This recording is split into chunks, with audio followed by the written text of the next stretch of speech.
just a छोटा सा presentation कि what is structural heart disease and what kind of work that I do.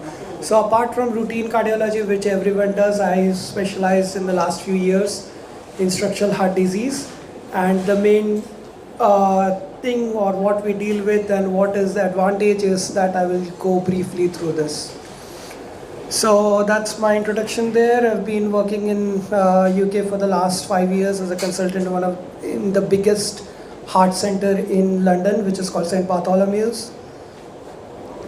So as most of you might be knowing that this is the structure of the heart.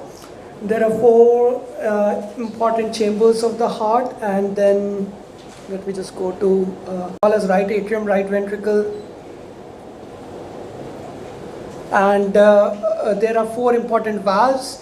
Valve का काम ये होता है कि it ensures that the blood flows in the right direction. Okay, so blood सारी body से right atrium में आती है. एक valve है tricuspid valve, उसके through right ventricle, और फिर वहाँ से जाती है lungs में through the pulmonary artery, which is guarded by pulmonary valve, and then we have left atrium जहाँ से lungs से blood वापस आती है.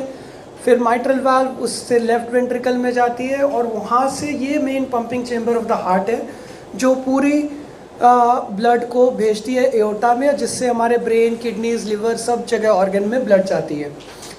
So what basically is structural heart disease?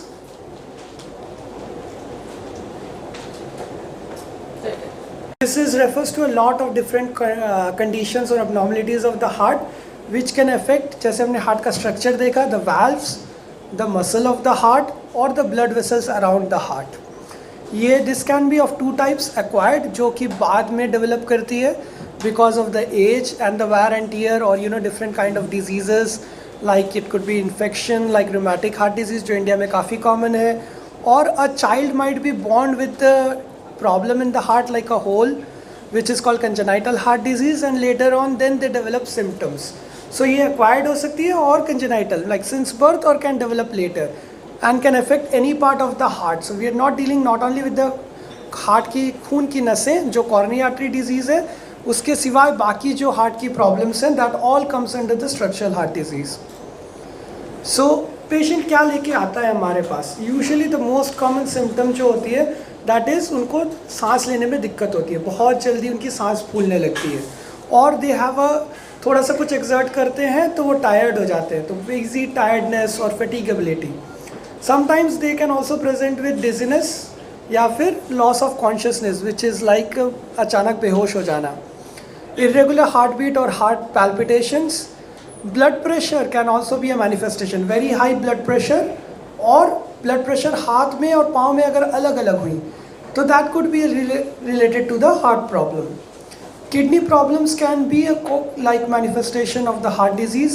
Leg cramps, migraines, stroke at young age particularly, या जिनमें कोई definite risk factors नहीं है, this could be due to the heart. Now this slide basically shows all the number of procedures or interventions जो हम कर सकते हैं as a structural heart disease. So this is a whole gamut of things that we can do apart from routine angioplasty or stenting. तो क्या कर सकते हैं? सारे valves जो है, we can treat all the valves by doing replacements or helping them to leak less. We can close the holes which is like ASD, VSD, जहाँ पे hole रहती है since birth, उसको हम umbrella like ऐसा device जो side में है उसको डाल के बंद कर सकते हैं without any open heart surgery. Fistulas like abnormal कहीं पे कम्युनिकेशन है जहाँ पे ब्लड नहीं जाना चाहिए, अगर वो गलत जगह पे ब्लड जा रही हो तो that can cause a lot of problems. Obstruction हो रहा हो, मान लो खून जाना चाहिए ब्रेन में या लिवर में, किडनी में नहीं जा रहा है क्योंकि बहुत नैरोइंग है, तो उसको बलून करके उसको भी स्टेंट कर सकते हैं, जिसको हम कोऑप्टेशन ऑफ एओर्टा कहते हैं, या SVC IVC ऑब्स्ट्रक्शन. और कुछ बहुत ही डिफरेंट टाइप ऑफ इंटरवेंशंस जो मैं करता हूँ, that is closing a left atrial appendage, which is something that we can do to reduce a risk of stroke in a patient who is a high risk of stroke. और ऐसे काफ़ी there are lots and lots of procedures that I do and we can do to reduce or treat the structural heart problems. Now just to give you some examples, so one of the major chunk of structural heart disease is the valvular heart disease. तो ये valves क्या होती है, जैसे आप picture में अगर देखें, जब ये बंद होती है पूरी तरीके से बंद होती है, उसमें कोई गैप नहीं होता है, और जब ये ओपन होता है ये पूरी तरीके से ओपन होता है, so that it can lead to a good amount of blood flow. When the flow